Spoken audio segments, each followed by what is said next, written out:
दादांच्या अपघात प्रकरणी आमदार रोहित पवारांची आज महत्त्वाची पत्रकार परिषद। विमानातील ब्लॅक बॉक्स आगीपासून सुरक्षित पण राजकारण्यांपासून नाही। काही तास थांबा, पत्रकार परिषदेत मोठे मुद्दे मांडणार रोहित पवारांचं भाष्य। सुनेत्रा पवार, तटकरे आणि पटेलांसह राष्ट्रवादीच्या नेत्यांकडून मुख्यमंत्री फडणवीसांची भेट। अजितदादांच्या विमान अपघाताची सीबीआय चौकशी करण्यासोबतच बीएसआर कंपनीच्या मालक आणि संचालकांची चौकशी करण्याची मागणी, सूत्रांची माहिती। मुख्यमंत्री आज केंद्रीय गृहमंत्र्यांशी पत्रव्यवहार करणार। विमान अपघाताच्या सीबीआय चौकशीबाबत फडणवीस गृहमंत्र्यांकडे पाठपुरावा करणार, सुनील तटकरेंची माहिती। उपमुख्यमंत्री सुनेत्रा पवार ॲक्शन मोडवर, आज बारामतीत दौरा। सुनेत्रा पवार पुण्यातील जिजाई बंगल्यावर दाखल। प्रशासकीय आणि राजकीय बैठका घेण्याची शक्यता।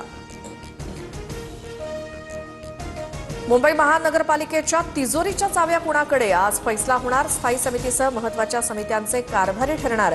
आज सकाळी 10 वाजता नामनिर्देशन अर्ज सादर करता येणार।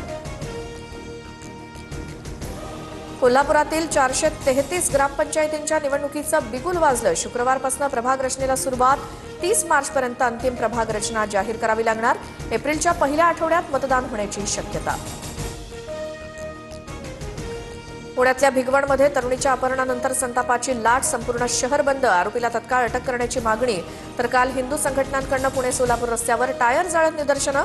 आई आणि भावावर हल्ला करत तरुणीचं अपहरण। चेंबूरच्या 3 महिन्यांच्या चिमुकलीचा सायन रुग्णालयात मृत्यू। डॉक्टरांनी चुकीचे इंजेक्शन दिल्यामुळे मृत्यू झाल्याचा नातेवाईकांचा आरोप। पोलिसांकडून गुन्ह्याची नोंद, तर कुटुंबियांकडून महापौर रितू तावडेंना पत्र लिहित कठोर कारवाईची मागणी।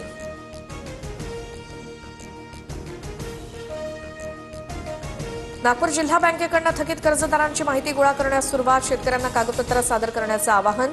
बँका लवकरच सहकार विभागाला अहवाल सोपवणार।